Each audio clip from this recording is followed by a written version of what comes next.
Tudo bem? Deus abençoe. Nós estamos de volta mais uma vez com um estudo sobre arminianismo e calvinismo. Esse estudo é subdividido em 4 vídeos. O primeiro fala um conceito geral da doutrina, no caso, calvinista e arminiana, né? Um conceito geral, então nós explicamos lá o ponto de vista deles. Bom, depois eu passo um vídeo mostrando o contexto da época, né? Aonde e quando aconteceu, claro, o debate dessas duas correntes, certo? Então lá a gente vai explicar o Sínodo de Dort, né? Vamos explicar também alguns detalhes sobre o João Calvino, sobre Jacob Arminius, né? Vários detalhes nesse vídeo menor. E agora nós estamos falando sobre a depravação dos 2 pontos, né? E nós vamos falar aqui dando um ponto de vista, no caso do professor, depravação total, depravação parcial e eleição incondicional ou eleição condicional. Depois, no outro vídeo, será trabalhada a expiação limitada e ilimitada, graça irresistível, graça irresistível, a perseverança dos santos ou então a instabilidade da salvação. Tá bom? No outro. Nesse agora, depravação total ou depravação parcial. Vamos começar com esse tema. Bom, o homem foi criado à imagem e semelhança de Deus, né? Essa Bíblia diz claramente, né? Bom, existem atributos que são chamados atributos transferíveis, que Deus, no caso, pelo próprio termo diz, transferiu ao homem. Por exemplo, né, quando Deus os criou, né, criou o homem. Como, por exemplo, a inteligência, né, vontade, criatividade, moralidade, são atributos que Deus transferiu, né, esses e tantos outros, desejos, né, a capacidade de fazer projetos, né, essas coisas, né, tudo isso foi transferido ao homem, né, certo? E tem aqueles atributos que são intransferíveis, porque Deus não tem como, não fez e não há como fazer, claro, lógico, né? São só atributos exclusivos de Deus, o Criador, tá? Por exemplo, a onisciência, a onipotência, onipresença, tal, esses atributos, né? Não foram transferidos ao homem, né? Como eternidade, esses não foram transferidos ao homem, tá bom? Muito bem, isso daí. Então, quando o homem caiu, quando aconteceu a queda, essas características, né, que o homem tinha em sua perfeição, né, ou seja, ele exercia plenamente a inteligência dele, ele exercia os desejos do homem eram voltados plenamente para Deus e tal, né? A criatividade do homem era voltada plenamente para Deus, né? E a obediência ao Senhor. Por exemplo, Deus o homem deu nome aos animais, né? A pedido, claro, a mando de Deus. Muito bem. Essa característica, né? Essa criatividade, né? Essa inteligência para fazer isso, é claro que o homem tinha isso plenamente, perfeitamente, certo? Isso antes da queda. E, inclusive, tudo aquilo que nós imaginarmos antes da queda era perfeito, né? Não dá nem para a gente, de repente, calcular o quão era perfeito, né? Tudo aquilo que o homem fez antes da queda, né? Certo? Depois da queda, aí o homem ficou, claro, né? Como diz a Bíblia, corrompido, né? A imagem, né? Ficou, essa imagem e semelhança, essas características ficaram corrompidas. Por exemplo, a inteligência do homem, ela ficou corrompida, né? Inclinada ao erro, né? Mesmo, né? Inclinada a fazer coisa errada mesmo. Tanto é que o homem usou para fazer muitas guerras, né? Destruir pessoas, né? Usou a inteligência, pode-se dizer também criatividade também, para criar uma bomba atômica, etc. Tá? Então, a vontade do homem, os desejos do homem, era para agradar o Senhor, né? Aquela coisa toda. E agora não, agora o homem, né? Os seus desejos são pecaminosos e ele quer fazer o mal, ele deseja o mal, ele deseja o pecado e tal, tal, porque o homem está, claro, logicamente corrompido, depravado, né? Eu usaria o termo nem depravação total e nem depravação parcial, eu usaria o termo simplesmente a corrupção do homem. É isso aí, o homem está corrompido. Então, todos esses atributos, essas características que Deus transferiu para o homem, elas estão corrompidas. Não é isso. O homem é inclinado ao pecado. Ele está infectado, né? Infectado pelo vírus do pecado, né? Mas está corrompido? Essa imagem e semelhança, essas características estão corrompidas? Sim, é verdade.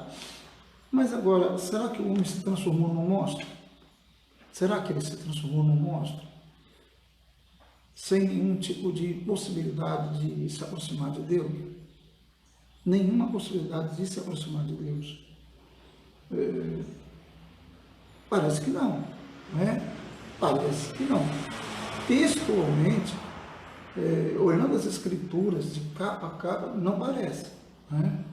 Logo de cara, no capítulo 4, a gente tem uma situação que demonstra que o homem tem vontade, que ele pode rejeitar o mal, que ele pode rejeitar o pecado, que ele pode fazer o bem. A gente tem ali um exemplo, Abel e Caim, né? Abel é aquele que agradou ao Senhor. A Bíblia diz, não só nesse texto, como no capítulo 4 de Gênesis, como no contexto que Abel agradara a Deus. O sacrifício de Abel, ele agradar e o sacrifício dele agradar a Deus. A Bíblia diz claramente isso. Tá? Em contrapartida, ela diz que contrária à posição de Abel, Caim faz exatamente aquilo que não deveria fazer. Ele não agrada a Deus, porque os seus sentimentos invejosos e corrompidos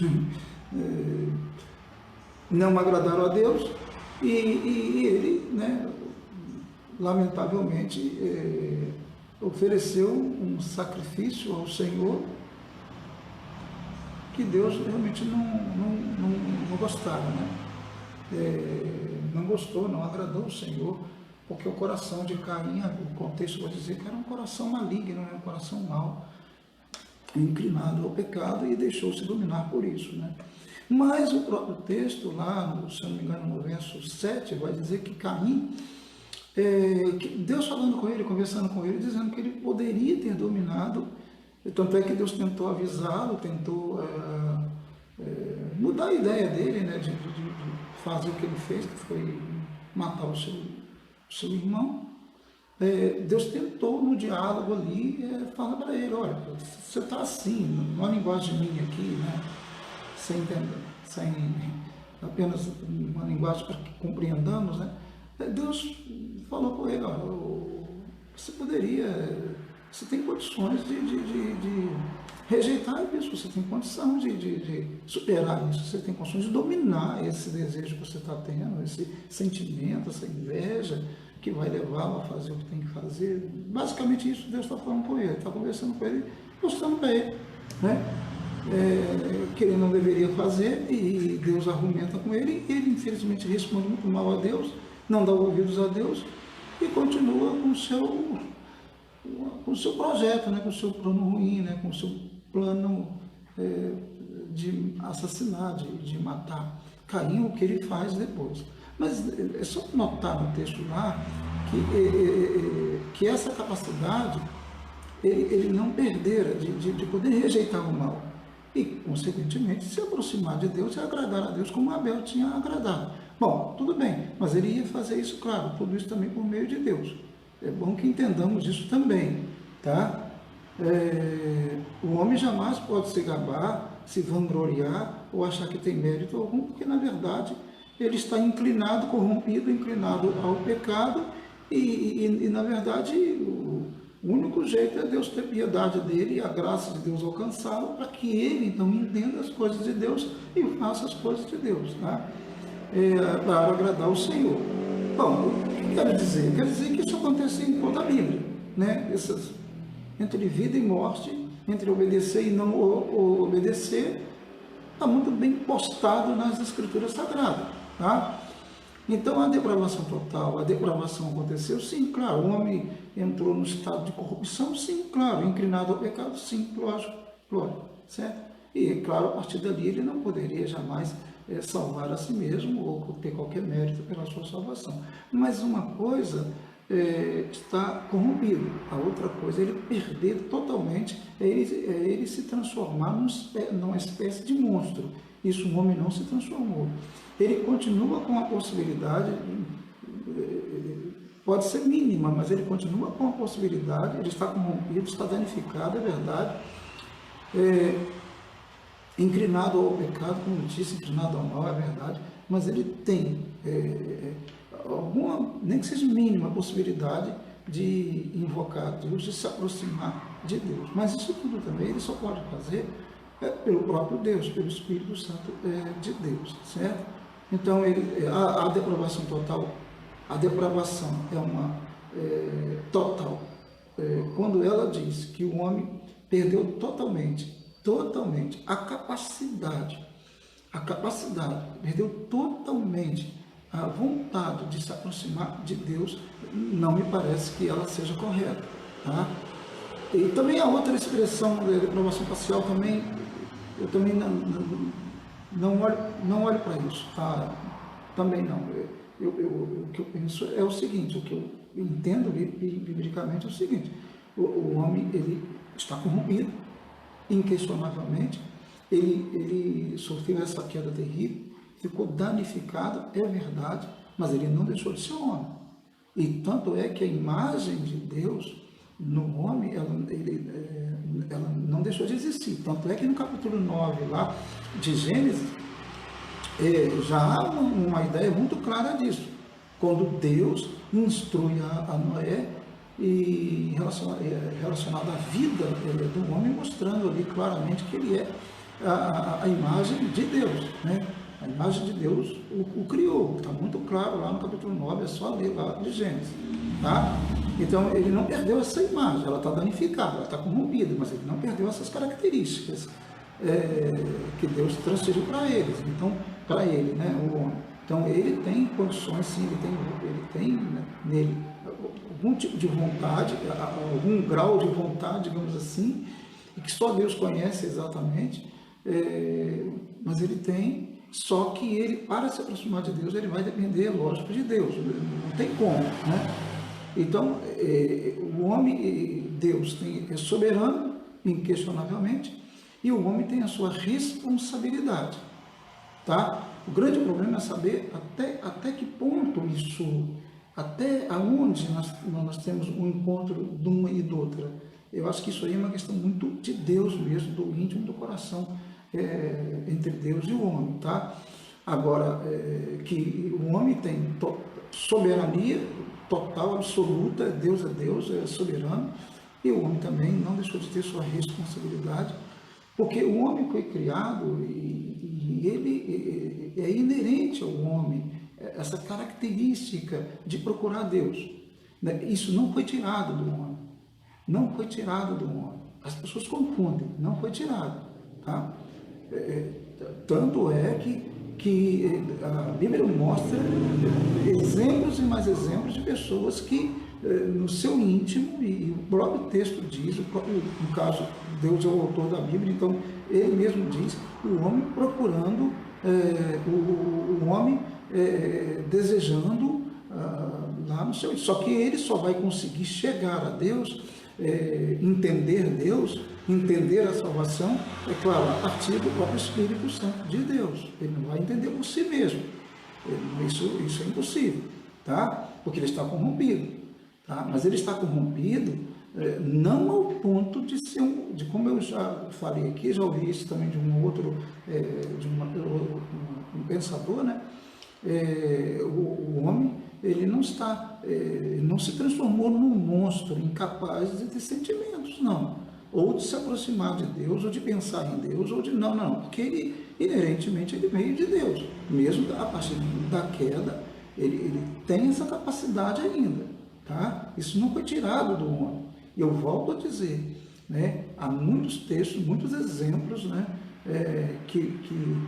bíblicos que mostram claramente que o homem realmente, os próprios textos não vão dizer, Noé achou graça diante de Deus.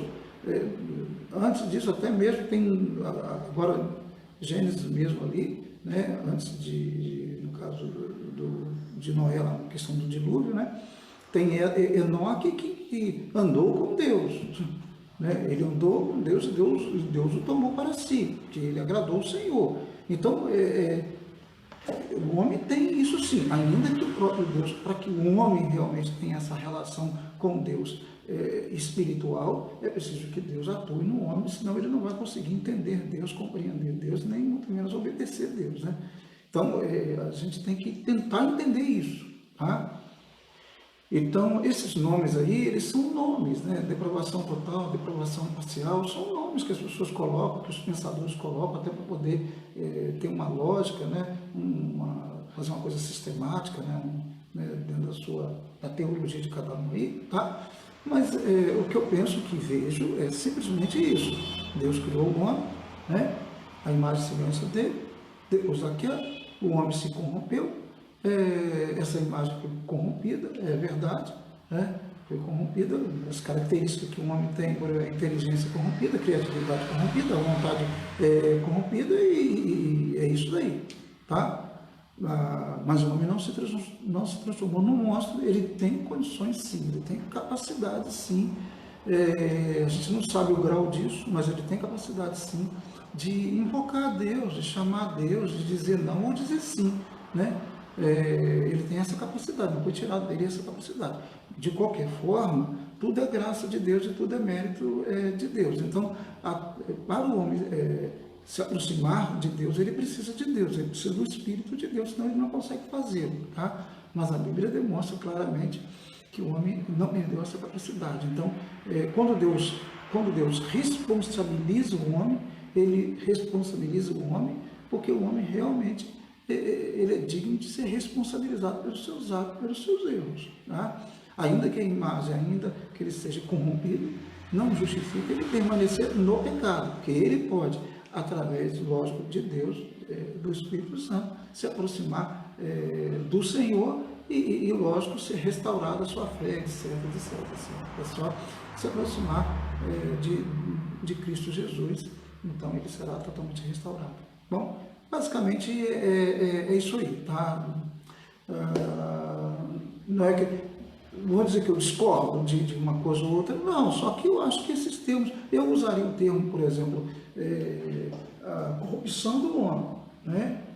É isso, eu não usaria depravação total ou depravação parcial, acho que, né, o homem, corrupção do homem, o homem, depois da queda, ele ficou corrompido, pronto, todas as suas características, os atributos que Deus dera ao homem, ficaram corrompidos. Pronto, acabou, né? Sua criatividade, por exemplo, né? Ficou corrompida, acabou, né? E muitas outras coisas, atributos aí que o homem possa ter corrompido, né? Certo? Seus desejos corrompidos, né? Inclinados ao pecado, ao mal. Então, só Deus para resgatar o homem, só Deus para salvar o homem. Todo mérito e honra é de Deus, tá? É de Deus. Mas o homem não perdeu totalmente a sua capacidade de invocar a Deus ou de se aproximar de Deus, ainda que ele faça isso, logicamente, ele só vai conseguir fazer isso por meio do próprio Deus, por meio do Espírito Santo de Deus, tá? Porque ele está depravado, né? Ele está corrompido, né? Nesse sentido, tá bom? Então esse é o primeiro ponto aí, e a minha opinião é essa daí. Não sei se eu consegui atingir as pessoas entenderem, mas é isso daí. Especialmente, claro, os meus alunos do curso de História de Israel. Agora, a expiação limitada, no caso o calvinismo defende essa ideia, e expiação ilimitada, né? Bom, aí é um outro tema, é um outro assunto, e Jesus, quando a expiação que ele fez, o derramamento de sangue, né, foi para todas as pessoas, ou foi feita apenas para os eleitos, só os eleitos? Então, cada gota de sangue que Jesus derramou na cruz foi para os eleitos. Tá? Cada gota foi destinada aos eleitos de Deus. Tá? Então, nenhuma gota a mais, nenhuma gota foi derramada, na linguagem que os calvinistas usam, né, em vão. Tá? Entendeu? Bom, ou então ela foi ilimitada. Então, esses nomes aí, eu não vou trabalhar com esses nomes, eu vou então colocar o meu ponto de vista. Bom, Jesus morreu, pelo que dá a entender, ele morreu para salvar todos os homens, todos os homens, todos os homens, todos os homens. Potencialmente, pelo sangue de Cristo, todos podem ser salvos, todos, sem exceção. Eu quando observo aquele texto na Bíblia, né, de Paulo, todos pecaram e destituídos estão da glória de Deus. Né? Bom, tudo bem. Da minha parte, eu coloco, né, da minha parte, isso é da minha parte apenas para digamos, pensar aí essa questão. Todos pecaram, aí eu coloco a minha parte, tá? Logo todos potencialmente podem ser salvos. É isso, né? Todos pecaram, logo potencialmente todos podem ser salvos. Né? O primeiro Adão vamos colocar aqui, não contaminou, né, todos os homens. O primeiro Adão não contaminou todos os homens. Todos os homens estão infectados pelo vírus do pecado. Sim, logo, o segundo Adão, que é Cristo, ele morreu para curar todo mundo. Ele morreu, o sangue dele está apto para curar todas as pessoas. Todas as pessoas, curar todas as pessoas. Tá? Contudo,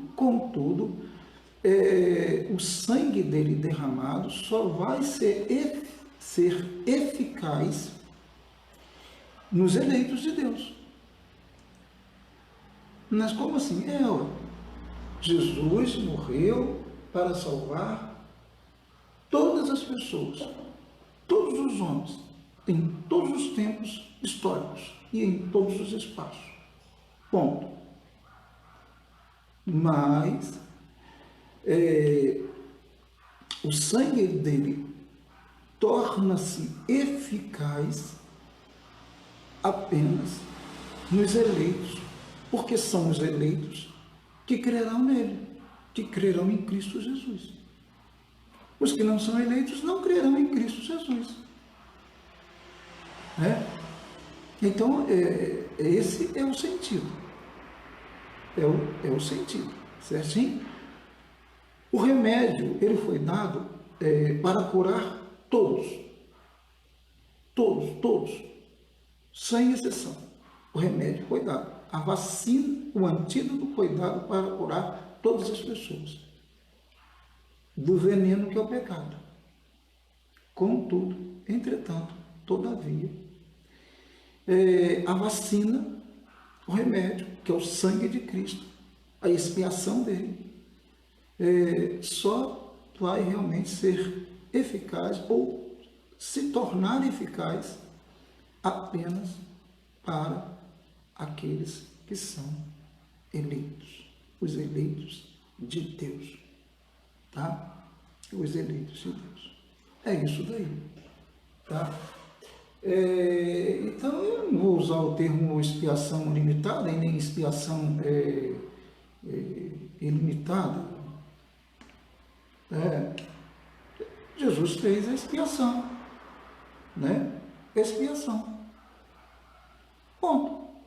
Aquele texto, por exemplo, tão simples de João 3,16 é aquilo ali. Porque Deus amou o mundo de tal maneira que deu seu Filho para salvar o quê?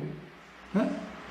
Porque Deus amou o mundo de tal maneira que deu o seu Filho, ou enviou o seu Filho unigênito, para que todo aquele que nele crê não mereça, mas tenha que há vida eterna. Deus amou o quê? O mundo mesmo, é o mundo mesmo, são as pessoas, todos os homens. Não tem segredo nisso. Não há segredo nisso. Ele amou mesmo todo mundo. Então, ele fez o derramamento de sangue, a expiação, foi, claro, para poder remir e tirar os pecados de todas as pessoas, né? Só que, lamentavelmente, infelizmente, né? Muitos não vão crer nele. Então, como que o sangue dele vai ser eficaz nessas pessoas? Claro que não. O sangue dele não vai ter efeito nenhum nessas pessoas que não creram nele, que não são eleitos, né? O sangue de Cristo será eficaz para os eleitos, né? Nos eleitos. Então, os eleitos são aqueles que, claro, creram em Cristo mediante a fé. E essa fé também não é uma fé construída pelo homem. Isso aí é uma dádiva de Deus, né? Uma dádiva de Deus. Então, a própria fé para a salvação também é uma dádiva de Deus. Deus é que deu essa fé ao homem, né? Daí eu lembro da minha conversão que eu contei no segundo vídeo, né? Quem não viu, veja. E lá Deus falou comigo, eu sozinho, né, lendo a Bíblia, ele revelou as Escrituras para mim. Ele revelou as Escrituras, né? Eu ali preguei minha vida, né, a Cristo, a Deus, e é isso daí.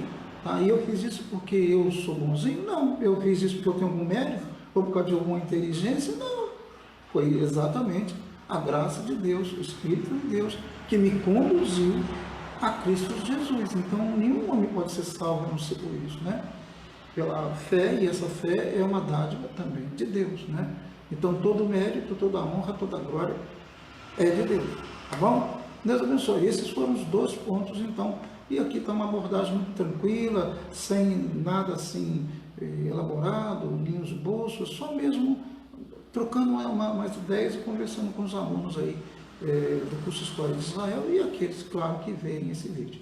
No mais, Deus abençoe, até o próximo vídeo, que é o último vídeo, que eu vou falar sobre os outros pontos do calvinismo e do arminianismo. Na verdade, eu vou dar o meu ponto de vista, né? Pensando a partir desses pontos calvinistas e arminianos, tá bom? Deus abençoe em nome de Cristo. Obrigado aí. Fique com Deus.